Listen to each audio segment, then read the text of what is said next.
Hey, Joseph GQ, your crypto guru here, and we are back with the third installment of the cryptocurrency glossary of terms. Yay! And if you're not excited about that, get excited about it because, well, knowledge is power.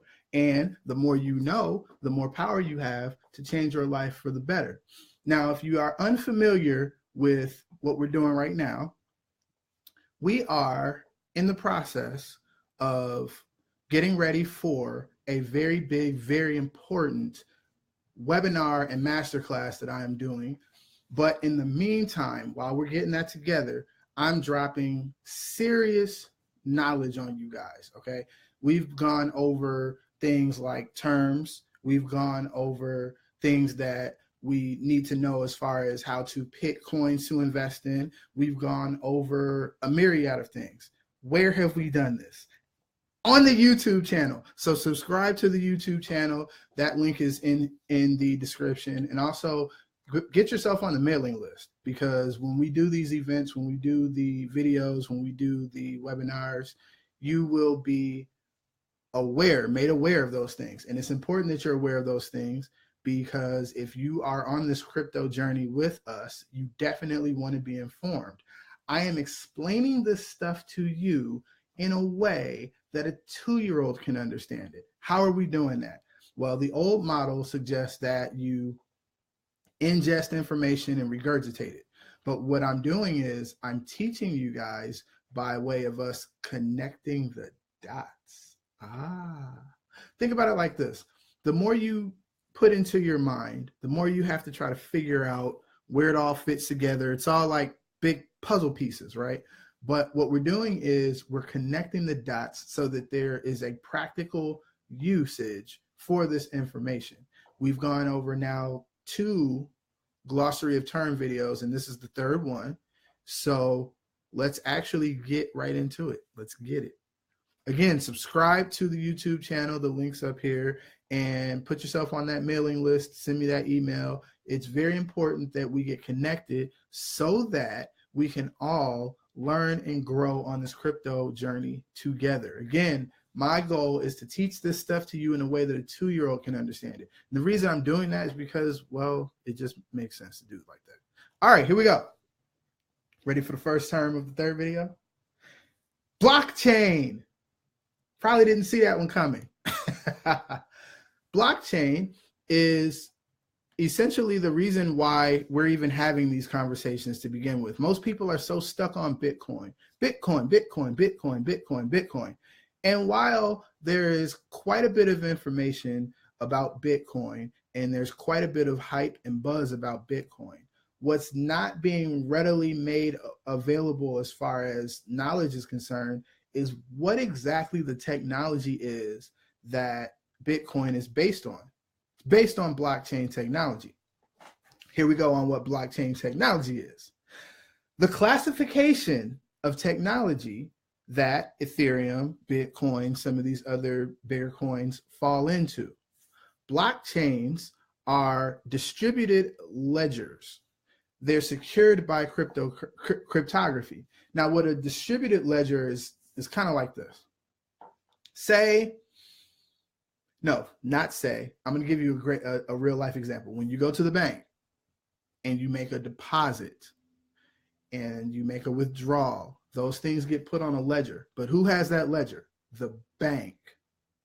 In blockchain technology, who has that ledger? A bajillion people. So the pros and cons of having things centralized is that, one, well, you can go into the bank, make a withdrawal, make a deposit. You have somebody sitting there telling you, hey, you just made a withdrawal. Hey, you just made a deposit. Those are both pros and cons. If you thought I was giving you the pros list or the cons list, think about it again. Those are both pros and cons. Here we go with the blockchain technology. Blockchain technology comes in and says, same thing, you have a ledger, you make a deposit, you make a withdrawal. But the difference is, in the banking industry, that's a centralized ledger. So that bank has that ledger. And if you go to Bank of America, they don't have your ledger for Chase. Chase has a ledger. Bank of America has a ledger. It's centralized. With the distributed ledger of the blockchain, say you make a deposit. Well, not only is there a record on your computer, but anyone else who's keeping an accurate measure or an accurate ledger will have that particular transaction on their ledger. And we're going to get into how they're able to do that in a minute. Now, cryptography, let's talk about cryptography for a second, even though this isn't really one of the terms that I was going to get into right now. Sometimes on this journey, you find yourself going down a bit of a rabbit hole. So we're going to go down a bit of a rabbit hole. Cryptography, if you don't know what cryptography is, it's essentially the technology that is used to encrypt the information that you are sending or receiving. So think of it like this. There's a message. Only you can prevent forest fires. No, only you can see or decipher what that message is because you have encrypted that message with a code.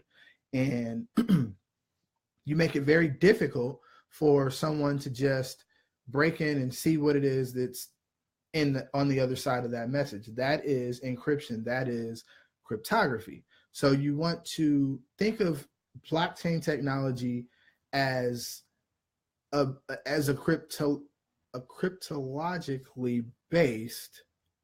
See what I did there? A cryptologically based, I'm pretty sure that's not a word, technology. And what you're doing when you make a transaction on the blockchain, here we go. You make a transaction on the blockchain.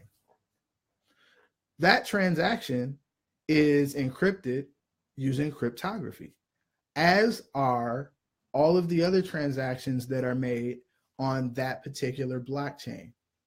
You put a bunch of those together, those transactions together, and they're called hash functions. So a hash function, and I'm kind of jumping ahead, but I want you to really get this. And I'll definitely connect these dots. Don't worry.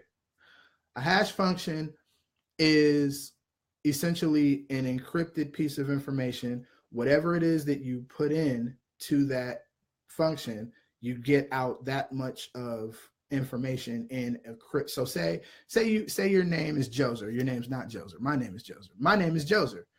If I put that into a hash function, Joser is 6 letters.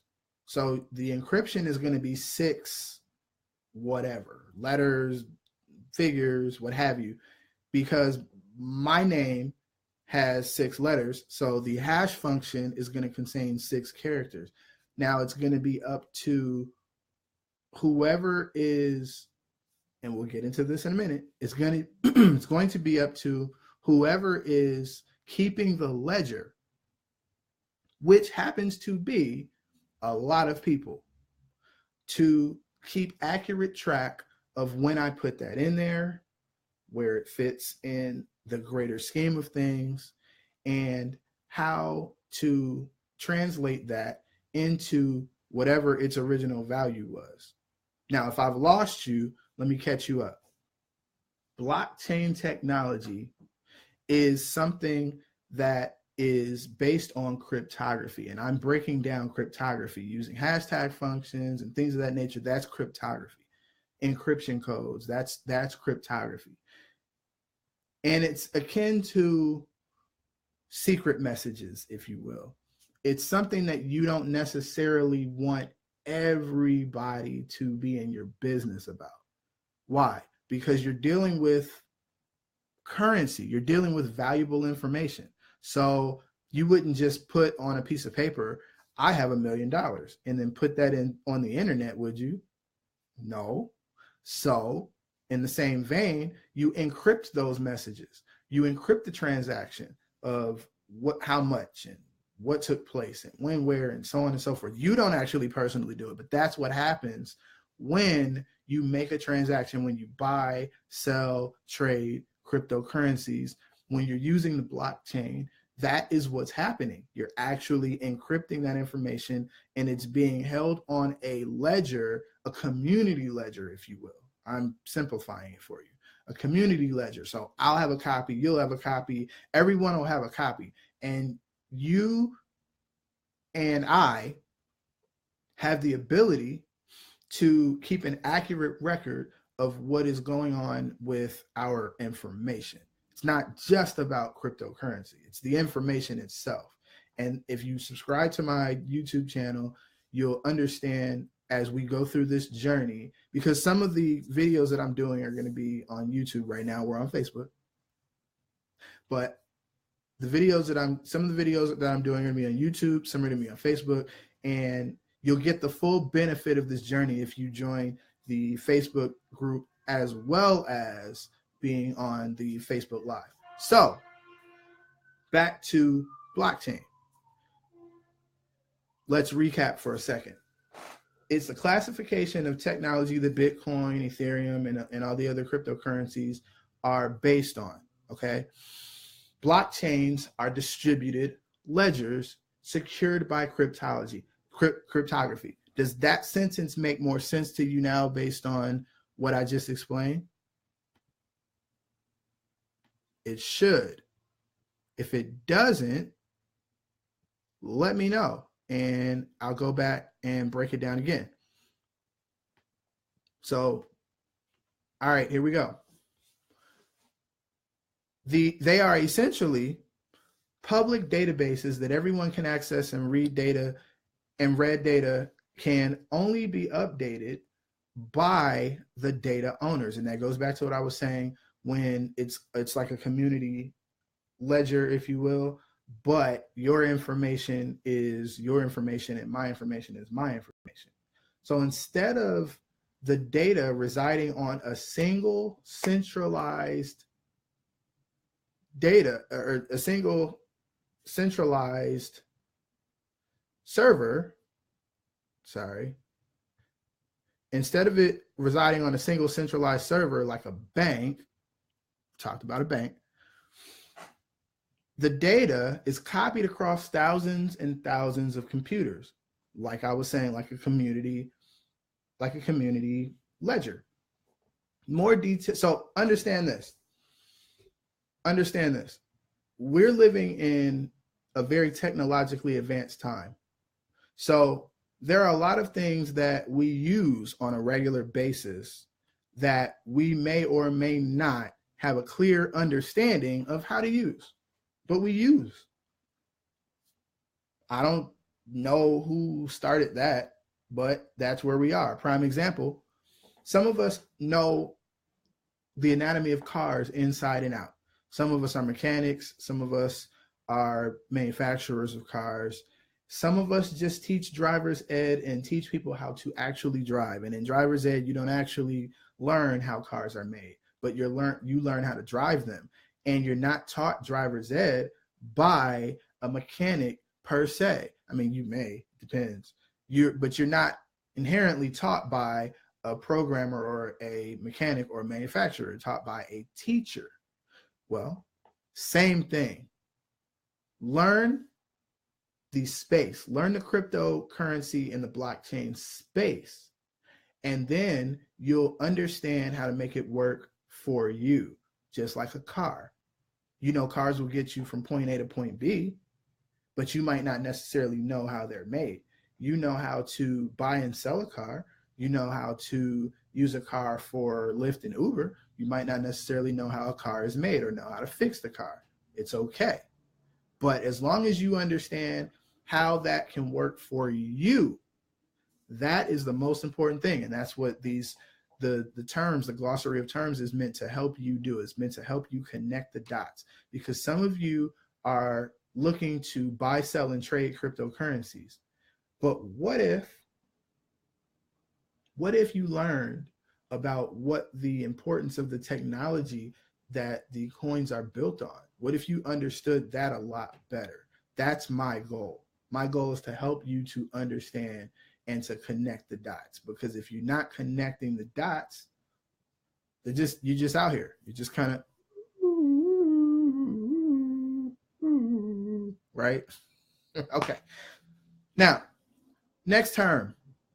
Oh, wow. I spent quite a bit of time on that one. Hopefully you guys get it. If you don't get it, let me know, because I have a million ways to explain this stuff. So the next term is a node. What is a node? A node is a computer that possesses a copy of the blockchain and is working to maintain it. Now, based on the description that I gave you of blockchain, you should be able to connect these dots now, right?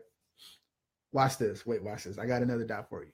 Here's the next term: mining. The process of trying to solve the next block. It uses obscene amounts of computer power, processing power to do this, but it rewards with Ether. Now, if you don't understand that, I'm going to break that down for you too. Again, I'm breaking this stuff down to you to where a 2-year-old can understand it. That's the goal. So if you don't understand this stuff, I want you to ask questions. I want to help you understand this. I want you to be able to connect the dots. That's why we're doing this, okay? Let's go back to mining.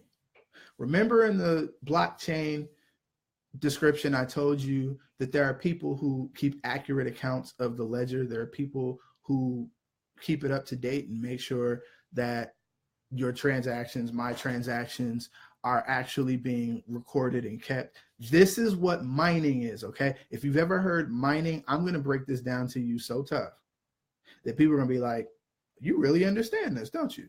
And you'd be like, no, I get it. And if you don't know why I keep saying get it and why this says let's get it and it's spelled G-I-T, go to the YouTube channel, subscribe, watch the video where I talk about get. I talk about let's get it, and I break that down so that you understand and you get it, okay?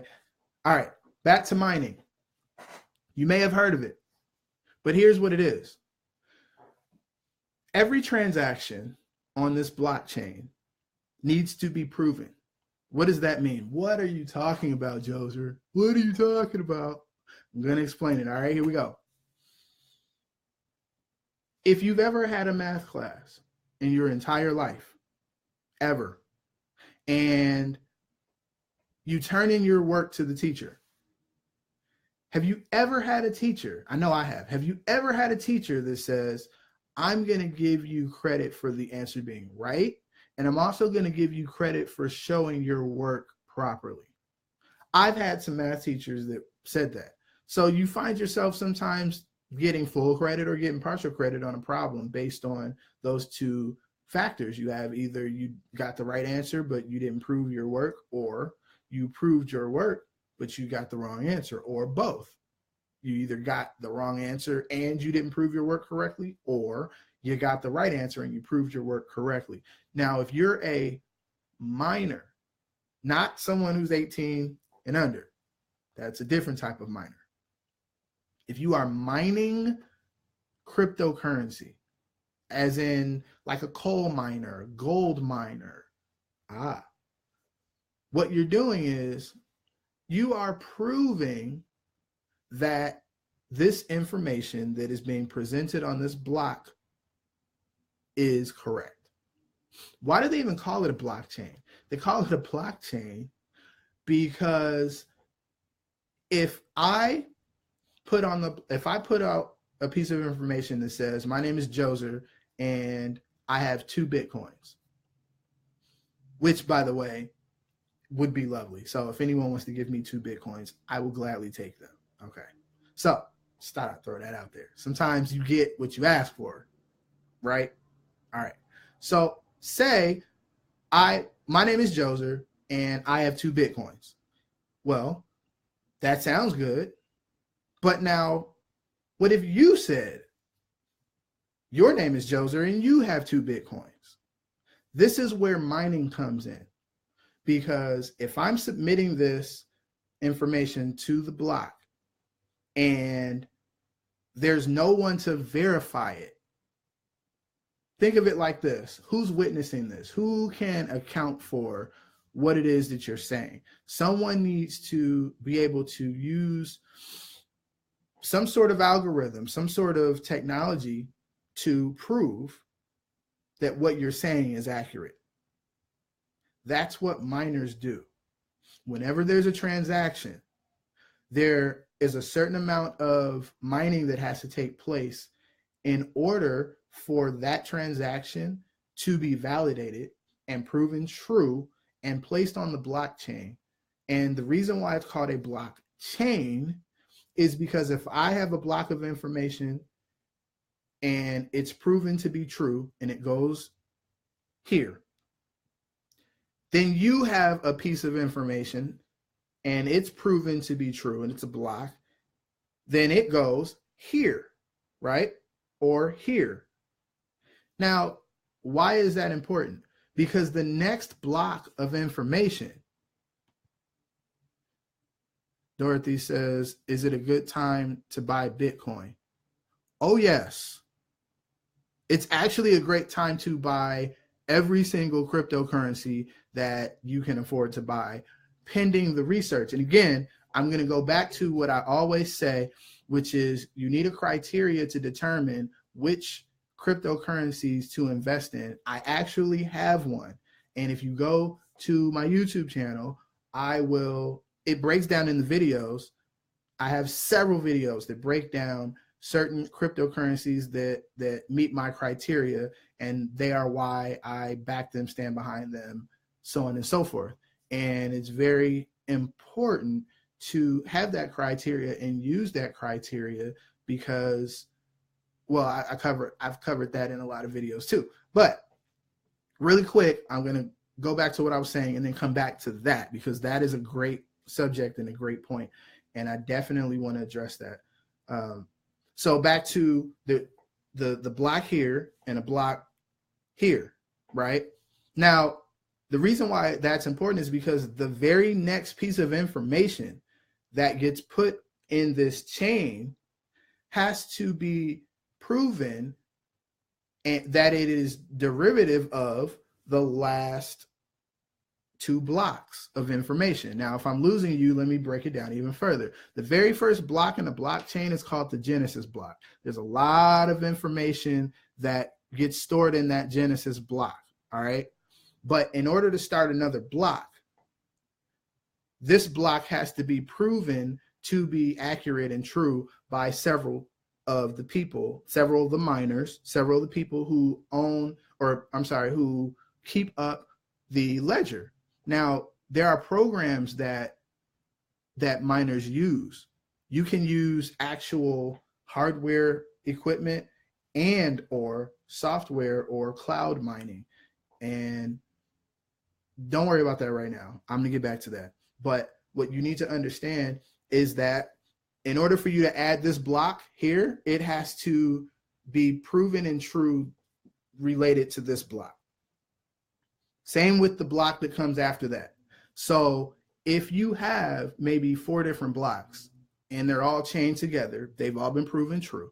The next block says, okay, that this is how you add another block to the chain. It says, all right, the first one was true, and that's how we got to the second one. The second one is true, and because the first one is true and the second one is true, then here we go. The third one needs to be proven to be true. Because the first one and the second one were proven to be true, then the third one is true based on the same criteria. Same with the next one and the next one and the next one.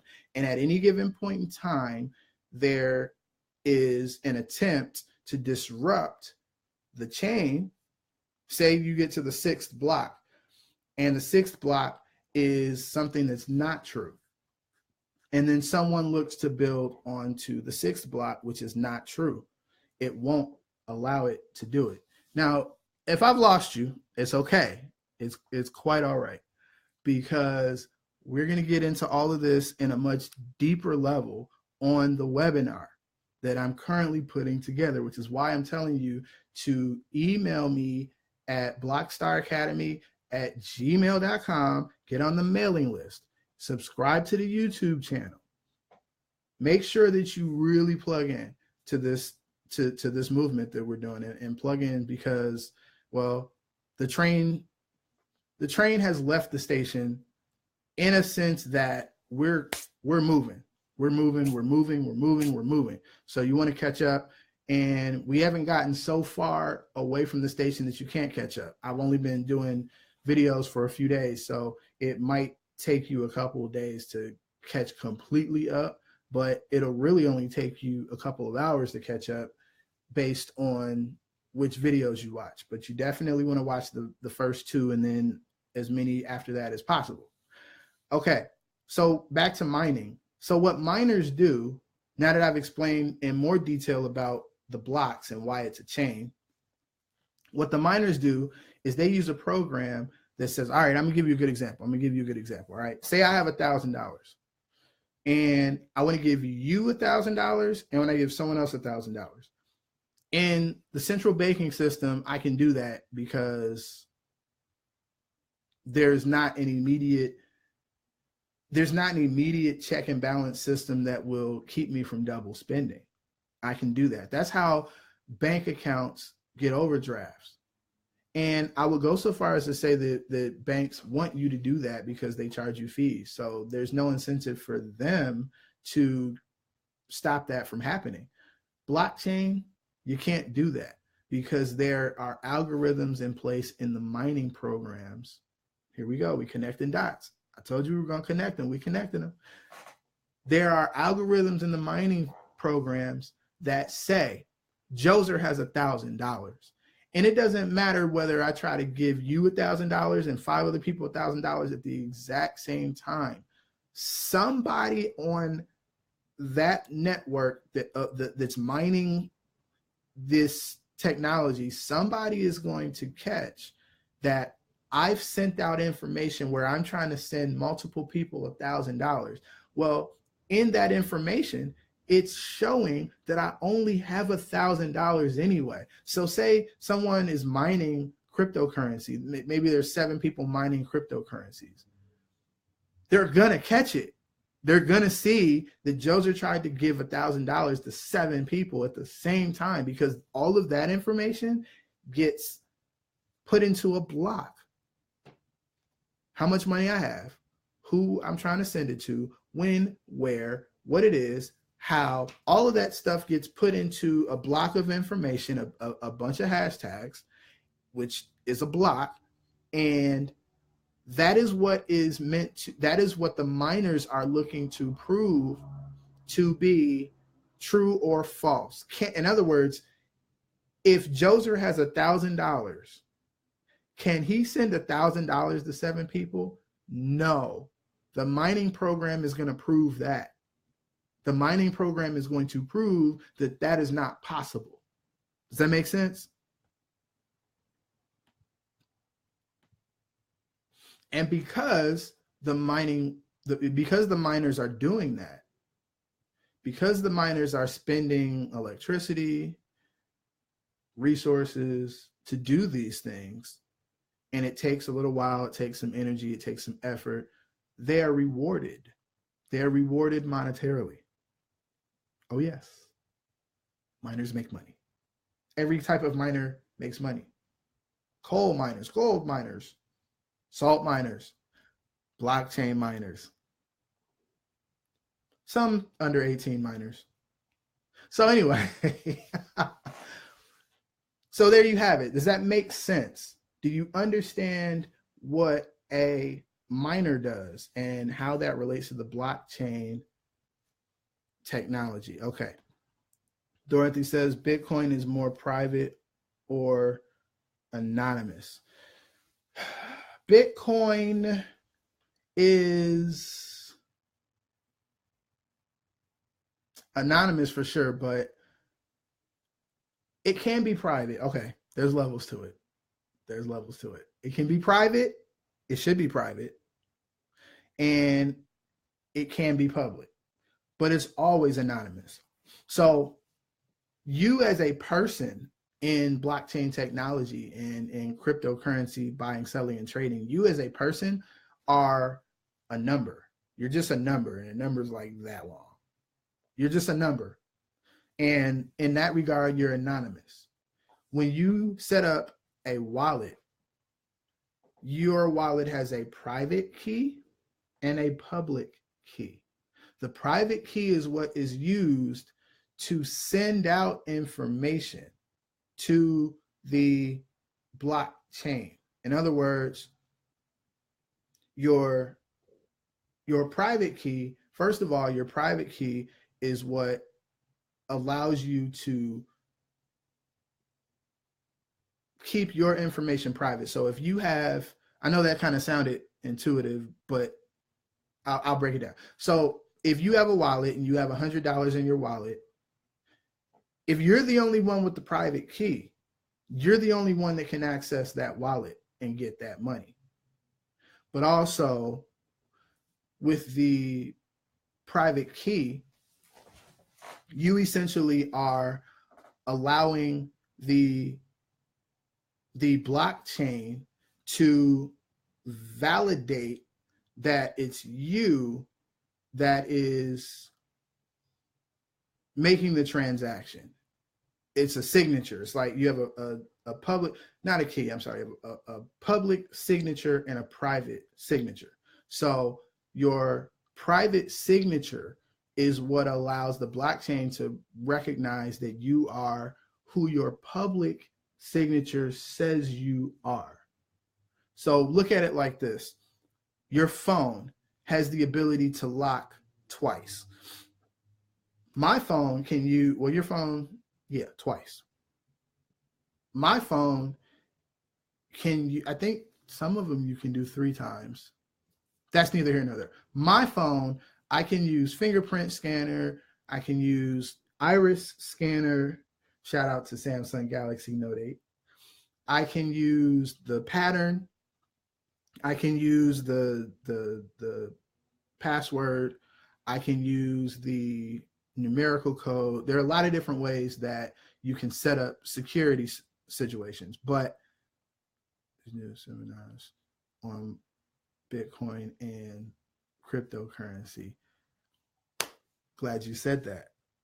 That's actually what I'm in the process now of marketing myself to do. So there you go. And if you, on that note, if you or anybody knows anyone who would like to be educated by me on this, have them email me and then we can get that popping. Pow. Okay. So private signature, public signature. Okay. Your public signature, when you're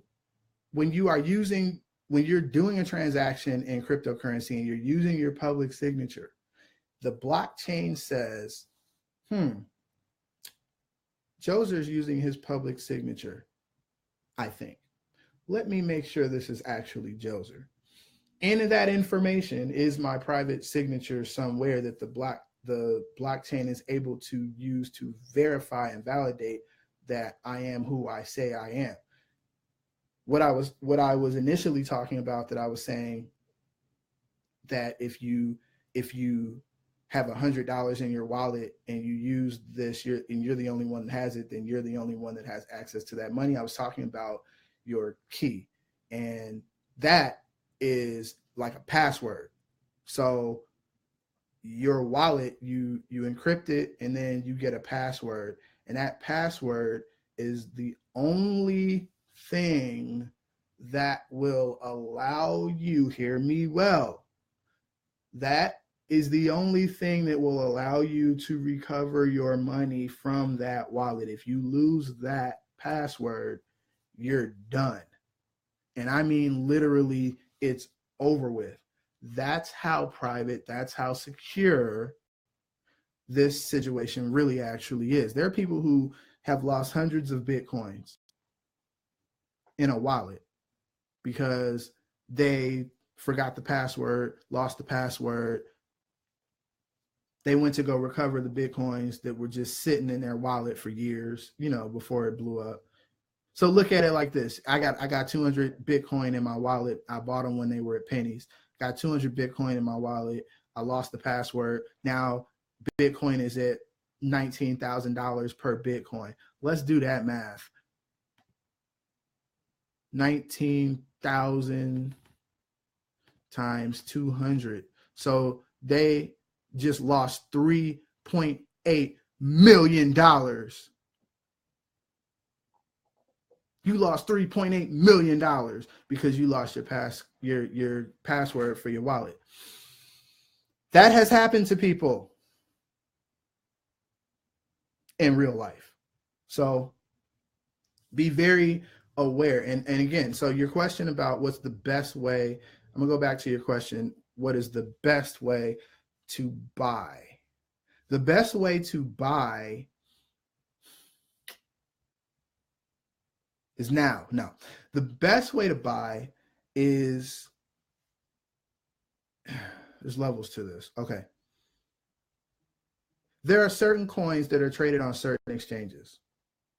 Okay. Certain exchanges trade certain coins. So there are certain exchanges that won't trade certain coins that you might be interested in, but there are certain exchanges that do. Every exchange has a different fee rate. You want to make sure that you're aware of the fee rates, and you want to make sure that you do some comparative shopping. Now, there are a lot of exchanges out here, and to a certain extent, let me see, is it wise to purchase Bitcoin from an ATM? For a certain extent, you want to make sure that you're dealing in the least amount of steps possible, because everything that you do, there's a fee attached to it. I'm going to say it again. Everything that you do, there's a fee attached to it. So if you're looking to get Bitcoin, you could do that the easy way, or you could do that the hard way. The least amount of steps to get that Bitcoin is what you want. So if you're looking to get an altcoin, if you're looking to get, and we covered what an altcoin is in one of the other videos, in the first video, if you're looking to get altcoins, sometimes you have to buy Bitcoin, Ethereum, or Litecoin, and then, or Dogecoin, or there's a couple other coins, Dogecoin, that you can buy and then exchange them into the altcoin that you want. So what you want to do is get to that coin or those coins in the least amount of steps possible, because everything that you do charges you fees. They charge you a bit of money, for lack of a better word. Currency, crypto, gas, Ethereum, what have you. They charge you. So best way to do it, least amount of steps. Would I recommend you buying from an ATM? No, but yes, but no.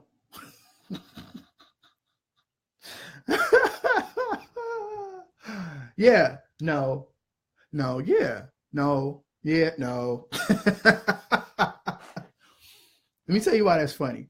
It's funny because I've never bought Bitcoin or altcoins from an ATM, right? Inherently, I can see some pros and some cons. I've never done it, so I can't tell you that it's a good move or a bad move. But when I think about it, my brain says this: why would you buy it from an ATM? And that's not a condescending or a rhetorical question. That's an actual question. Think about it like that. If you're going to buy something with altcoin or with Bitcoin, you want to buy something by using that currency. Say you're at a store that accepts altcoins or Bitcoin. Okay. Are you going to go to an ATM, get some Bitcoin, and then go to the cashier and use it? Or are you going to buy that Bitcoin and then put it in a wallet and then get home and buy, sell, or trade on an exchange or what have you? Yes, least amount of steps, correct. Yes, that's what I'm saying. And the reason I'm asking you about the ATM thing is because I've never, I know we're not at mass adoption yet. So everybody's not using cryptocurrency. Everybody's not accepting cryptocurrency. And again, I told you, you have to be very careful with the passwords, with the keys and all that stuff. You have to be very careful with that information, because if you lose it, you can lose. So I don't know, do they give you the password for the wallet with the ATM? Do they give that to you in a receipt? Like, is it on some paper, or they email it to you? Or how are you getting the confirmation that you have X amount of dollars in Bitcoin after you go to the ATM? Because if that information is just out and about and anybody can get it, at that point, I'd be a little, dare I say, paranoid.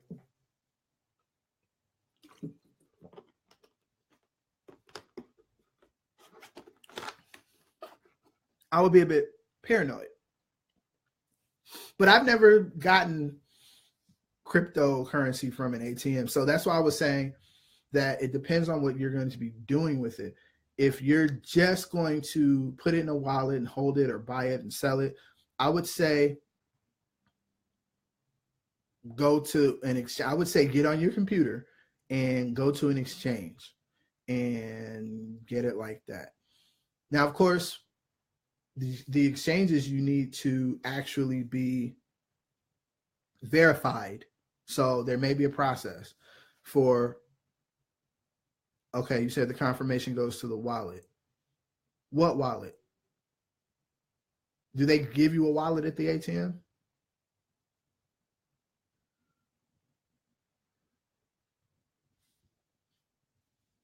So yeah, confirmation. What was I saying? Saying something. Exchange.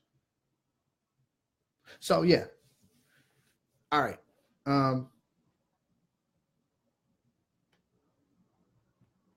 Here we go. I believe, she says, I believe you can scan your phone to,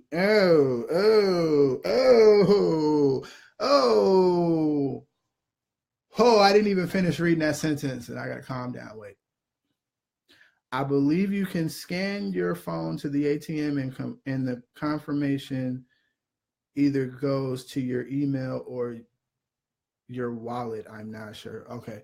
Well, as soon as I saw phones,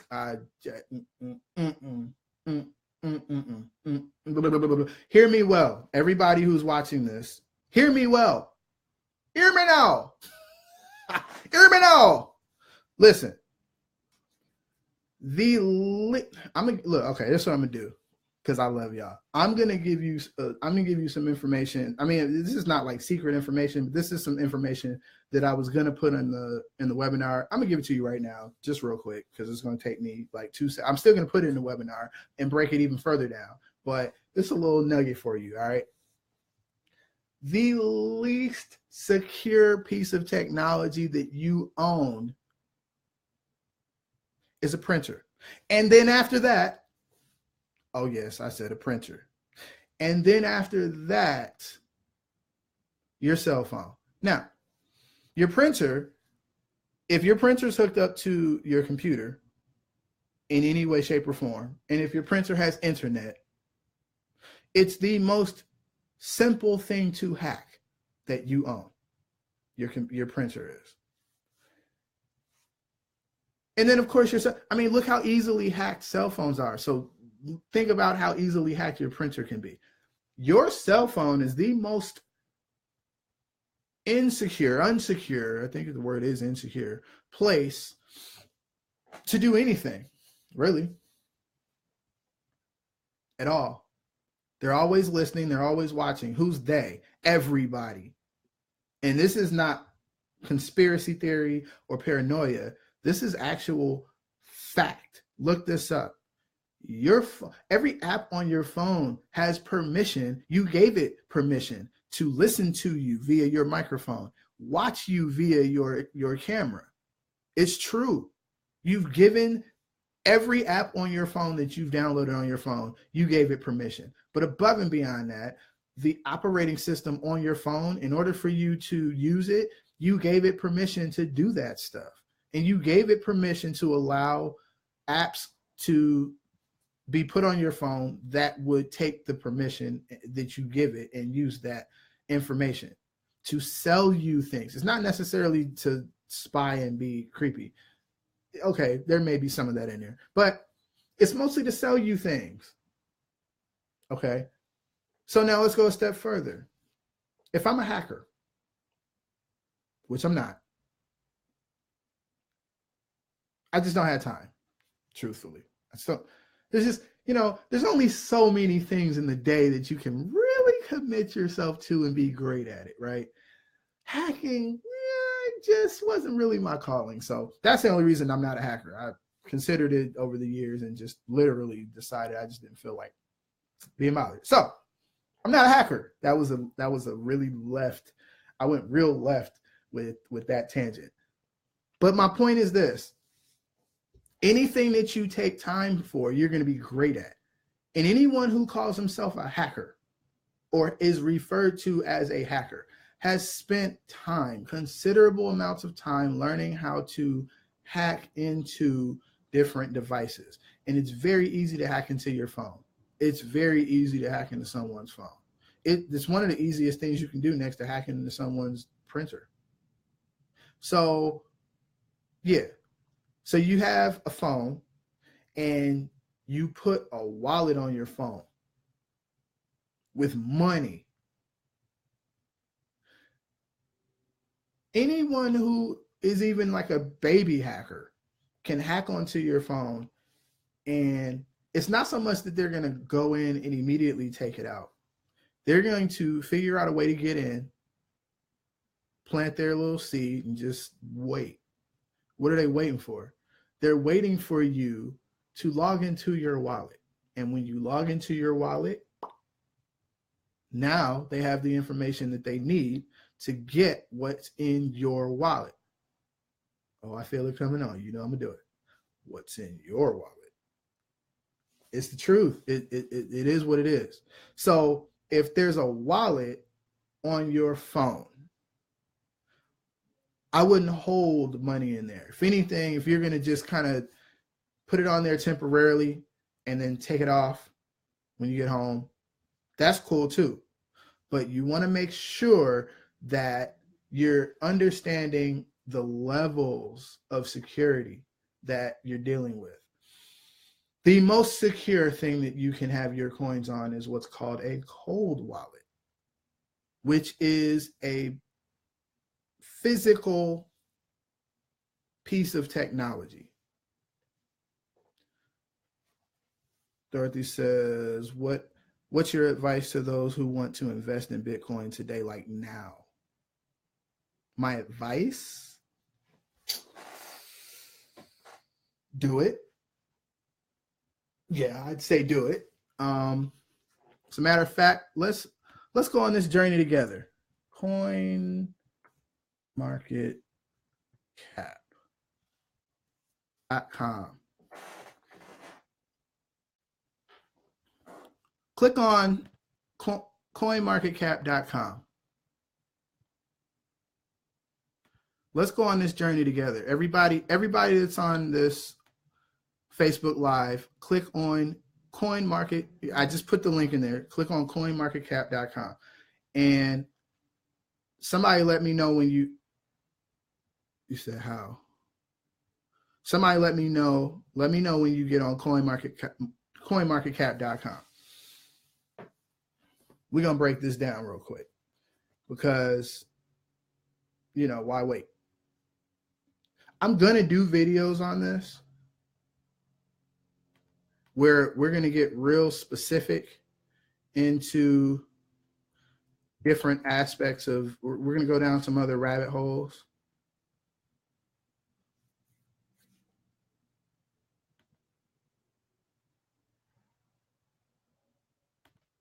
We're going to go down some other rabbit holes.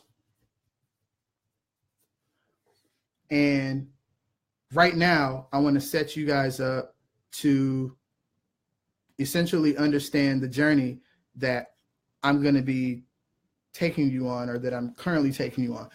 if you're watching this and you're trying to figure out what in the world is going on in this Facebook Live, I'm going to tell you, we're going over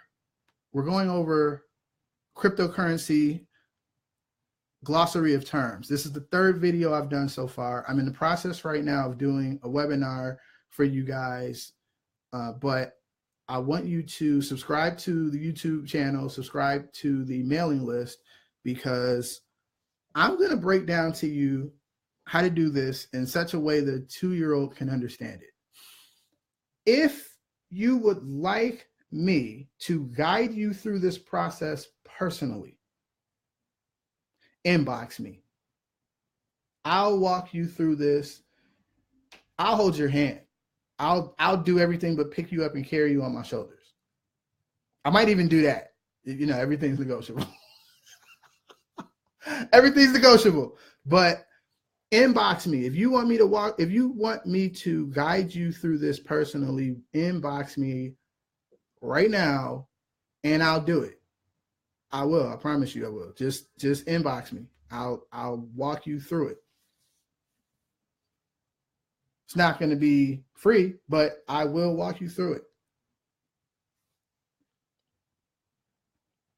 All right, are we on CoinMarketCap? I'm gonna break this down for y'all real quick. The question was, what's my advice to those who want to invest in Bitcoin today, like now? And we're answering this right now. Click on that link, coinmarketcap.com, because I want to show you something, but I want you to walk down this journey with me. It's one thing for me to tell you something, it's another thing. I don't want to tell you to watch me fish. I want to teach you how to fish. So there you go. We're about to go fishing, but here's a poll for you. All right. Scroll down to number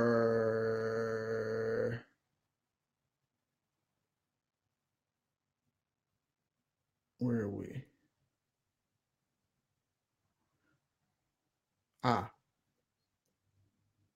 Scroll down to number 99 on the chart.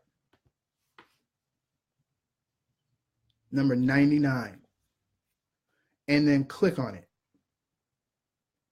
Do you see where it says 0.000571 USD?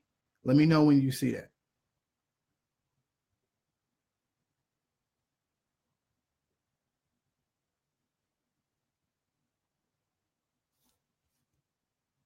Okay. That coin is fractions of a penny. I mean, like literally, like if it was a penny, it would be 0.01. 1 penny is 0.01. That coin is worth fractions of a penny. If you scroll down to where it says DentaCoin charts and you see where it says zoom, I want you to click on where it says 1D. Just click on the 1D. Now, this chart, what you're looking at, it might not make any sense to you. But what you're seeing in this chart is essentially the chart went, or the value of the coin went up a little bit and it came back down. And it went up a lot of bit and then it came back down. And there's actually a downward trend going on. So it's trending downward, which you could already see because you scroll back up next to the 0.000571, you see a negative 18.63%. That's what happened with this coin in one day. There's a reason I wanted you to see that for a minute. Now, if you go back and you scroll back up to number 1 on the chart, of course, it's Bitcoin. It's always Bitcoin. It probably will always be Bitcoin. Who knows? If you click on that,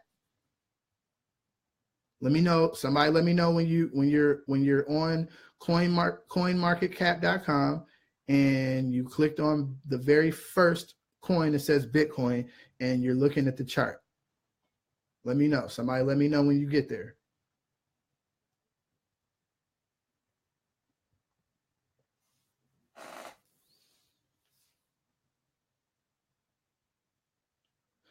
Okay. If you see what I see, you see that in 2014, it was pretty much flatline. You see a little bit of movement and it flatline again all the way to 2017 when it really starts to pick up momentum. Now, it's important that you note that even back in 2014, it was not cheap. Well, even what I'm looking at now, when it first hit CoinMarketCap, it was $135 per coin.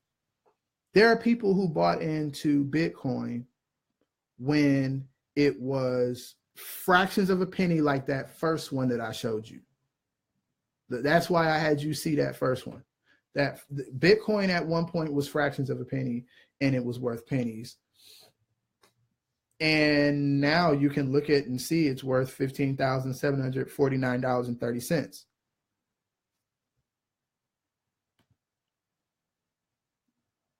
There's levels to this, people. I'm going to encourage you again to subscribe to the mailing list, subscribe to the email list, subscribe to the YouTube channel. There's a reason why I keep saying subscribe to the YouTube channel and subscribe to the mailing list. There's a reason. It's because I don't want you to skip steps. I know it's exciting. I know that there are people out here who are saying, oh, I made all this money on Bitcoin. Oh, I made all this money doing this and that. There's levels to this. You need to learn certain principles before you start doing anything. And that's why I'm doing these videos that's going over the glossary of terms. If you go to the YouTube channel, I tell you what makes a solid coin to invest in. I explain to you why I've invested in certain coins and how they meet the criteria. And there's a systematic way to approach investing in cryptocurrency. Do you remember, was anybody on that webinar when I or that Facebook Live when I told you not to panic, when I told everybody don't panic? There's a reason I did an entire Facebook Live on not panicking. There's a reason I do every video, and it's literally to make sure that you are as educated as you possibly can be, because this stuff is confusing, it's convoluted. If you don't know what you're doing, you can lose money, and it won't even be because you made a bad investment. It could be because you lost your password and can't get the coins that are in your wallet. See, I just connected those dots. Dorothy says there's a link on this page that says buy instantly with credit card. So does that mean we're able to purchase a piece and or a Bitcoin from this web page? Which drop that link? Which link are you talking about?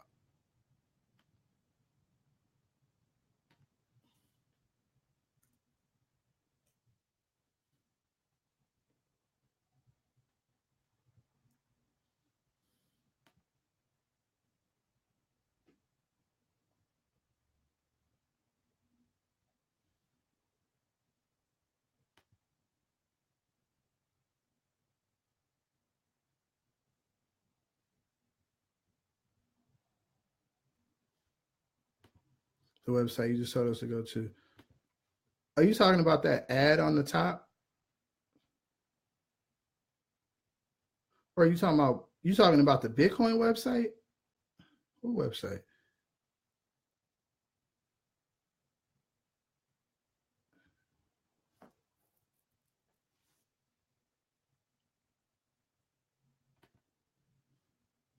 The Bitcoin website. Okay. Well, yeah, sometimes the exchanges will let you use your bank account. Sometimes they'll let you use your debit card. It the transaction happens quicker with your debit card, which is kind of weird, but yeah. I would think that the transaction would be quicker with your bank account. But your debit card seems to be quicker. So if you are going to buy right now, what I would suggest you do is put the wallet, okay.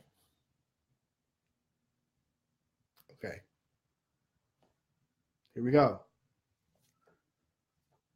Whatever cryptocurrency you're going to buy, they should have a wallet.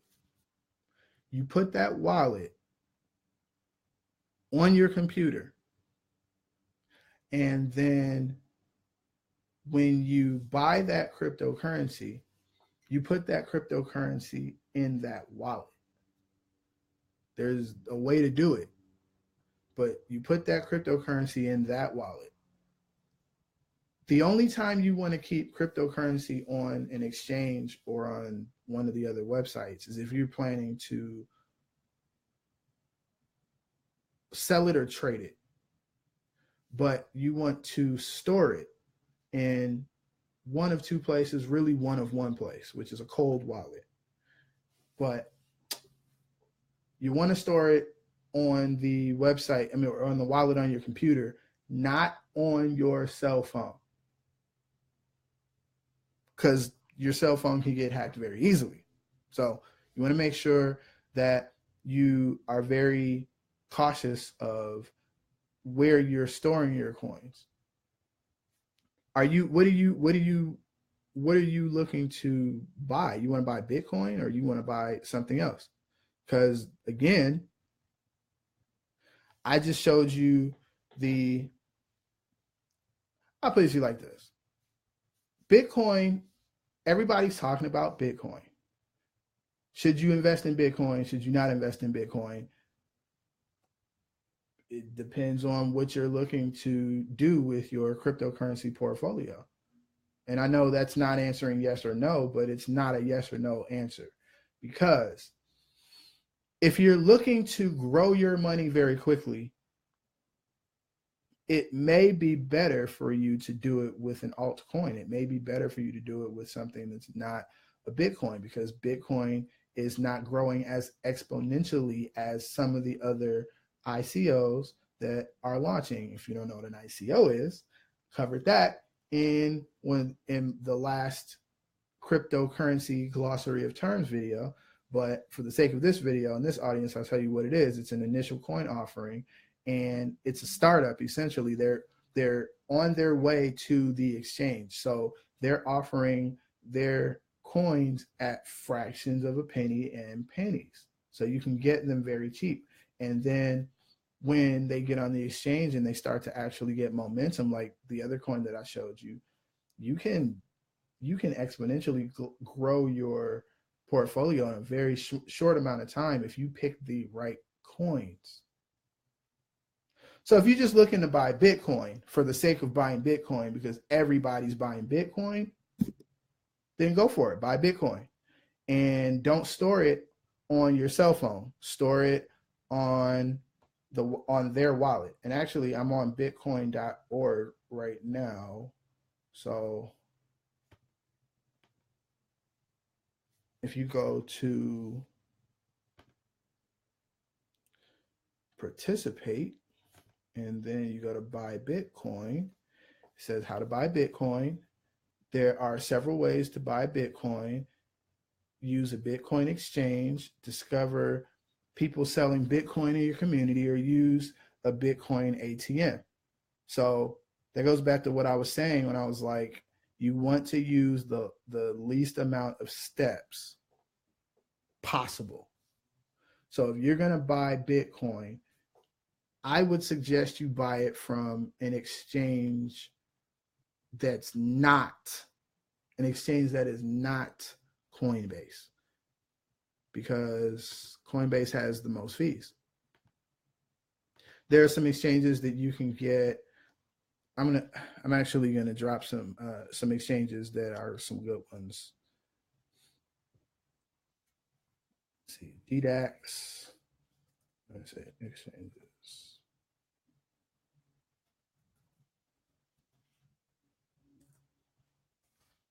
All right. DDAX, Binance, Cryptopia, Bittrex.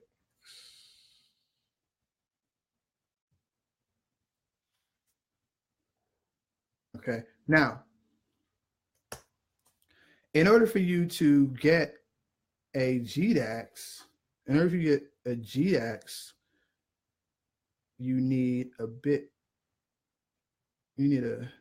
Dorothy, hold on. In order for you to get a GDAX account, you need to have a Coinbase account. So get a Coinbase account, then get a GDAX account, because GDAX has less fees than Coinbase. I know. Coinbase owns GDAX. Go figure. Okay, Dorothy says, what will $200 get me? It depends on what you're buying. So if you go back to that first altcoin that I showed you that was 0.000 fractions of a penny,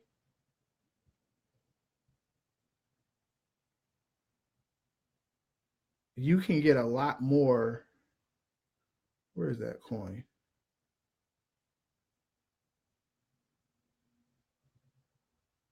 Where is that coin? I just saw that coin. Did it move down that quick? Wow. Wow. Okay, that first coin that I showed you that was 0.00054 blah blah blah. When I showed you, it was 99 on the list of 100 of the top coins. Now I couldn't find it because it sunk down to number 101 in that short of amount of time. It was down 18%. Now it's down 21% or 22%. It went down. I'm not telling you to buy this coin. I have no idea about this coin at all. I'm using this coin as an example. That coin that I'm showing you, if that coin shoots, if you buy $200 of, let's do this math. Let's do the math. I like doing the math. I'm gonna tell you why I like doing the math, because it gives you perspective. 0.00547 times 200, because you got $200. All right. So that's 0.1094. Wait a minute, I did that wrong. Hold on. 200 divided by 0.000547. Okay. Are you ready? Because I'm gonna break this down for you. All right. Fractions of a penny is what this coin is at. If you buy $200 worth, you have bought 365,631 coins of that denomination. You with me so far? Okay. Bitcoin started out fractions of a penny. Now it's worth 15,000. So we'll do 15,000. So we're going to do 365,630,000. I said that wrong. 365,630 coins. We're going to do that times 15,000. That, ooh, good Lord. Ooh, that is 5.4 billion with a B dollars.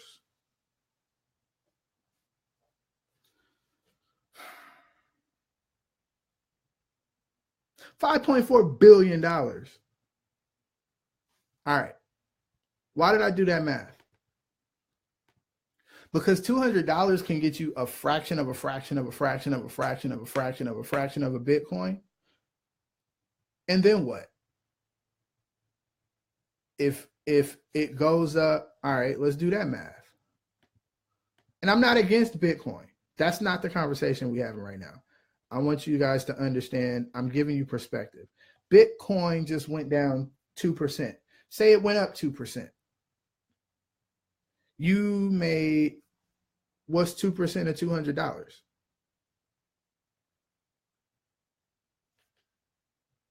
See my point? If Bitcoin goes up, whatever you put in goes up, but you're not really winning until, like, okay, here's where you would be winning if you bought Bitcoin. If you'd have bought Bitcoin for $200 when it was $200 per coin, then right now you'd have one coin worth $15,780. We're talking about exponential growth. That's the conversation we're having. That's why it's not a yes or no answer on whether or not you should buy Bitcoin. It's like, it depends on what you're doing. If you want a solid cryptocurrency portfolio, then what you want to do, if you want that money to work for you, then what you want to do is you want to subscribe to the YouTube channel. You want to subscribe to the mailing list, because I'm breaking down for you guys how to determine cryptocurrencies that are going to make you that type of money, that real money, not fractions of a penny on a dollar. Like, you don't want to make 2% of $200 on Bitcoin. If you can make 4,000% profit on, what's 4,000%? Let's see, 4,000% of 200. So 200 times 4,000%.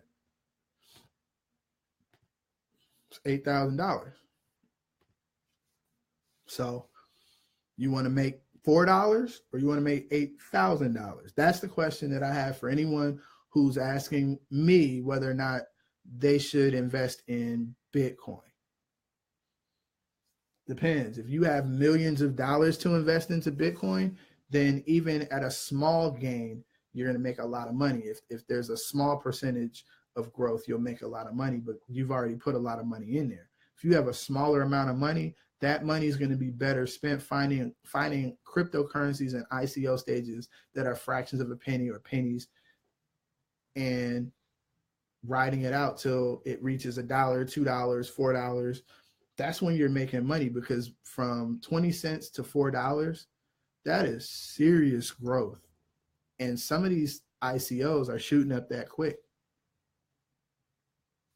So that's my advice on that. And guess what? We're not done with the list of terms yet. But I'm glad that we had that conversation, because I'm sure you weren't the only one that had that question.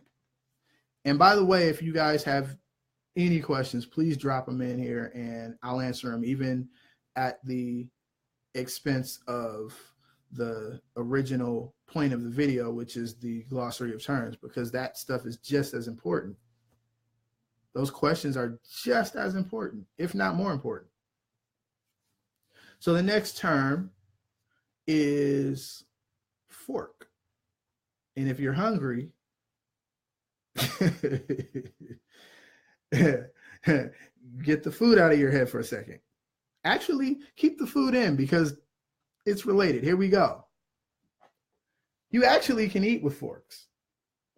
But in the crypto world, you can also eat with forks.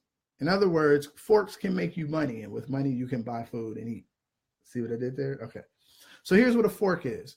It's a situation where a blockchain splits into separate chains. And the fork generally happens when, in a crypto world, when a new governance rules are built into the blockchain's code.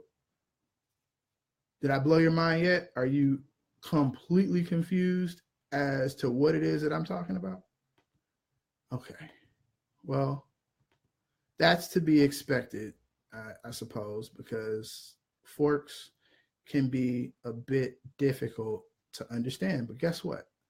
I'm going to break this down in such a way, I think you know where I'm going with this, that a 2-year-old can understand it. All right. Here we go. Now, if you're familiar with Bitcoin, then you're probably familiar with some of the, wait a minute, let's go back to CoinMarketCap, because I'm just going to name some of them. If you're familiar with Bitcoin, then you're probably familiar with Bitcoin Cash, Bitcoin Gold, Bitcoin White. There's another one. Let's see. Bitcoin Dark. Bitcoin, there was a Bitcoin Z, I believe. Bitcoin, you get the point. All of these coins are the result of a fork. Here's what you need to know about forks. Forks deal with a few different things. More often than not, when a coin forks, a few different things happen. But they don't all necessarily happen, but these things can happen. There are other subcoins that can fork off of that original coin, right? But also there is a change in the way that their algorithm can be set up. They can burn off a lot of coins. So if their market cap is 50,000 coins, they can actually burn off coins, thus raising the value of the coin. So if they have 50,000 coins, 50 million coins, and they burn off 5 million of those coins, now the 45 million that are left are actually worth more than they were because there's less of them. But also going back to those sub coins, like the ones that I just named, Bitcoin White, Bitcoin Dark, Bitcoin XYZ, right? Say you have Bitcoin. Okay, follow me now. I told you you could eat with forks. You got Bitcoin, then it forks. They give you free coins of these other coins because you already have Bitcoin. So as they fork, you get these coins. And then when they go up in value, pow, you got more bang for your buck.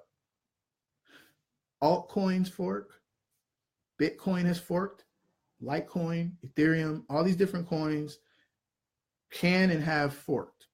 And a lot of times when they do fork, it's a good thing because there are improvements that come along with that fork. So that's the importance of understanding what a fork is. It's not so much necessarily that you need to know for programming purposes, although if you're a programmer, then you may need to know that. But for those of us who are buying, selling, trading, investing in cryptocurrency, we need to understand that because those forks can mean money. Pow. Which leads me to my next term on the glossary of terms. Pow. Those of you who know me know I say pow a lot. Pow, pow, pow, pow, pow, pow, pow. For me, what pow means is it's an affirmation or an exclamation. It's an exclaim, if you will. So if someone does something good, I might be like pow. Or if you get the point, I might be like pow. Pow. So there's levels to expression, as we all know. And I like to express myself in a lot of different ways. And that's one of the ways I do it. But in cryptocurrency, POW means something else. POW stands for proof of work. And if you're trying to figure out what that has to do with, let's go back to the blockchain. Remember we were talking about blockchain? Remember we were talking about mining, right? Okay. So what proof of work is essentially it's what you end up arriving to when you prove that this block of information that we're adding is true and accurate. Simple. You're proving that the block is actually valid in the blockchain. Okay, it's part of the mining protocol. It's part of the mining algorithm. All right. Next term, POS, proof of stake. Not the other thing, not that. It's proof of stake. Okay. Still talking about food, but it's a different type of stake. STAKE. All right. Am I hungry? Is that why I keep talking about food? Probably. It's 6 o'clock in LA, so maybe. Anyway, proof of stake is this. It's the proposed future consensus algorithm that is used by Ethereum. And essentially what it is instead of mining in its current form, remember what mining is. People that own the cryptocurrency, they are able to, for lack of a better word, lock up for a short-term amount of time their currency. And what that does is that allows you the ability to vote and generate network consensus. I know I'm losing you. I'm going to connect these dots. And essentially what you become in that regard is a stake holder. And there is rewards that are involved with that. So let me break it down. Proof of stake, right? Here we go. This is a pseudo advanced term here, all right? There's a thing called staking that you can do when you own cryptocurrency. And essentially what that is you are keeping your cryptocurrency in the wallet of that. Remember we talked about keeping your cryptocurrency in a wallet on your desktop or on your computer. So if you're staking, then say you bought $200 of Bitcoin. You take that $200 or you take that $200 of Bitcoin and you put it in your Bitcoin wallet. And then you leave it there and you don't touch it and you keep the wallet open. And what that does is it allows you the opportunity to do what's called staking. And the longer you keep that's what staking is. It's when you just hold the coins in your wallet and keep the wallet open. And what that does is that allows the ledger and the algorithm that's attached to that blockchain to ping your computer and see, oh, you have X amount of Bitcoin in your wallet. Okay, that's awesome. We're going to reward you. And how they reward you is with interest, compound interest. Pow. That's proof of stake. That's staking. That is a very advanced terminology for someone who is looking to get into cryptocurrency. But now that you know it, you'll want to look for coins that allow you to stake. And you want to stake because those things will make you money. Here we go. Now we were talking about wallets, right? I'm going to give you the rundown on wallets. Again, I gave you the reasons why you should not use a cell phone as your wallet, right? All right, here we go. So you have software wallets, which, they can be on your computer or on your cell phone. And then you have hardware wallets. And the hardware wallets are the cold wallets that I was telling you about.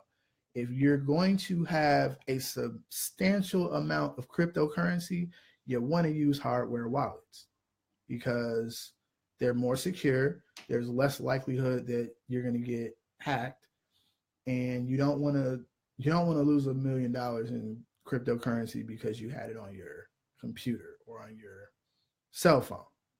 So that's the difference between hardware and software wallets. Hardware wallets are called cold wallets. Software wallets are called hot wallets. So you want to keep your cryptocurrency on cold wallets, and the easy way to remember that is typically when somebody steals something, they'll say, "Oh, it's hot."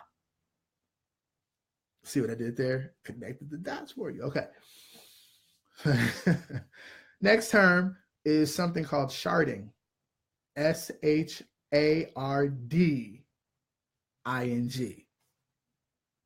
Okay? I spelled it for you, so stop it. And what that is it's a scaling solution for blockchains. So typically, every node, and remember what I told you what a node is. You remember what a node is? Every node in a blockchain network houses a complete copy of the blockchain. We talked about that. Now, sharding is a method that allows nodes to have partial copies of the complete blockchain in order to increase overall network performance and census speeds. Now, if I just lost you a little bit, let me bring you back. We're going to connect the dots. La, la, la, la, la. Connect the dots. Okay. Now, Bitcoin, since everybody talks about Bitcoin, let's put it all in Bitcoin context. What Bitcoin does is it takes a certain amount of time to, you know what, before we get into that, let me just make sure. Okay, that was the last term for this video. All right. So now we're going to connect the dots. I love doing this. This is like my favorite part of doing these videos. All of these different terms that I just read off to you, I am going to practically use this stuff in sentences in order to connect these dots so that it makes perfect sense to you. Okay. So just to remind you of what the terms are, we have blockchain, node, mining rig, fork, POW, POS, sharding, software wallet, hardware wallet, and yeah. Let's connect the dots, you guys. We're gonna connect the dots. Here we go. Now we know that cryptocurrency is built on blockchain technology, which is very important to understand and very important to keep in mind, because when you're dealing with any technology, you're going to, oh, by the way, when I do like this, you know I'm using one of the terms. All right. So we know that we know cryptocurrency is built on blockchain technology. And it's important to note that because blockchain technology is interfaced through software. Okay. Now, when you're dealing with something that is a very volatile technology, such as cryptocurrency, it's important that you don't put all of your trust in a central situation. So you allow yourself to be a part of the community. And one of those communities is mining. That is how this is a decentralized, distributed ledger technology. And every single miner is a node. And a node is a computer that possesses a copy of the blockchain and every miner works to maintain it. Now, of course, we talked about the different mining rigs, software mining rigs. There's hardware mining rigs where you're using actual computer processing systems to mine this stuff with hardware. And it's important that you understand that you can make money doing these things. Mining, you can make money mining the cryptocurrencies. Why is that important?